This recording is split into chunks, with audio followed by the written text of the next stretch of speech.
ভাবুন তো, একজন বিজনেসম্যান একটা এনার্জি ড্রিঙ্ক কোম্পানি শুরু করলো, আর কয়েক বছর পর সেই বিজনেসের সেলস 3.2 crore থেকে নেবে মাত্র 60 লাখে দাঁড়িয়ে গেল। আপনি কি ভাববেন সবকিছু শেষ, তাই না? কিন্তু না, এই ফেলিওর থেকেই জন্ম নিল এমন একটা আইডিয়া যেটা কোটি টাকার বটলড ওয়াটার বিজনেস তৈরি করলো। আজকের গল্পটা ক্লিয়ার পানির ফাউন্ডার নয়ন সাহা। এমবিএ করার পর নয়ন বিদেশ থেকে ইন্ডিয়াতে ফিরে আসেন।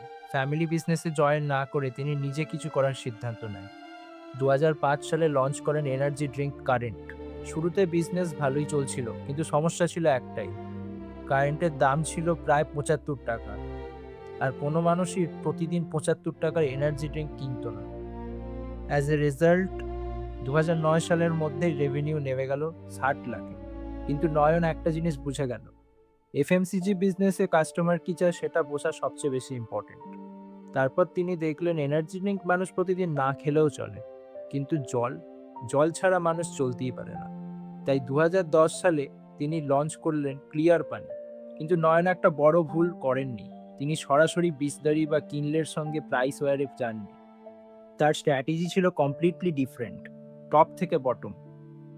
প্রথমেই সে টার্গেট করলো লাক্সারি হোটেল, রেস্টুরেন্টস আর এয়ারলাইন্সকে। আর যেটা সব থেকে ইম্পর্টেন্ট, তার জলের বোতলকেও দিল একটা প্রিমিয়াম লুক। তারপর এলো সেই টার্নিং পয়েন্ট। ক্লিয়ার পানি পেল জেট এয়ারওয়েজের বড় কন্ট্রাক্ট। একবার এয়ারলাইনের মতো বড় ব্র্যান্ডের ট্রাস্ট পাওয়ার পর অন্য প্রিমিয়াম হোটেল এবং বিজনেসও ক্লিয়ারের দিকে তাকাতে শুরু করলো। এয়ার ইন্ডিয়া, ম্যারিয়ট, হলিডে ইনের মতো বড় বড় নাম আসে তাদের ক্লায়েন্ট লিস্টে। আর প্রোডাকশন, 2010 সালে যেখানে দিনে মাত্র 5,000 বোতল তৈরি হতো, 2011 সালে সেটা হয়ে গেল 2 লাখ বোতলস পার ডে। আর 2018 সালের মধ্যে প্রায় 7 lakh bottles every single day. কিন্তু তারপর এলো 2020, কোভিড, হোটেল বন্ধ, রেস্টুরেন্টস বন্ধ, এয়ারলাইন্স বন্ধ, আর ক্লিয়ার পানির প্রায় 90% রেভিনিউ আসতো হরেকা সেক্টর থেকে। ফলে বিজনেসের টার্নওভার 61 crore থেকে নেমে গেল 43 crore-এ। নয়নের সামনে তখন একটাই প্রশ্ন: এবার কি হবে?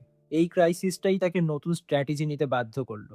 ক্লিয়ার পানি এবার শুধু হোটেলস আর এয়ারলাইন্সের উপর ডিপেন্ড না করে ঢুকে পড়লো রিটেল মার্কেটে। রিজিওনাল ম্যানুফ্যাকচারার্সের সঙ্গে পার্টনারশিপ করে বাড়াতে শুরু করলো ডিস্ট্রিবিউশন। বিজনেস আবার ঘুরে দাঁড়ালো। 2023 সালে কোম্পানি অ্যারাউন্ড 300 কোটি টাকা রেভিনিউ রিপোর্ট করলো। এরপর প্রিমিয়াম মিনারেল ওয়াটার এবং নতুন বেভারেজ ক্যাটাগরিতেও এক্সপ্যান্ড করতে থাকে। কিন্তু ক্লিয়ার পানির এই সাকসেস স্টোরি থেকে আমরা কি শিখতে পারি জানেন? সাকসেস মানে কখনো ফেল না হওয়া নয়।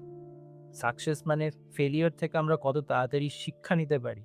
কারণ অনেক সময় আপনার বিগেস্ট ফেলিওরের মধ্যেই লুকিয়ে থাকে আপনার বিগেস্ট বিজনেস আইডিয়া।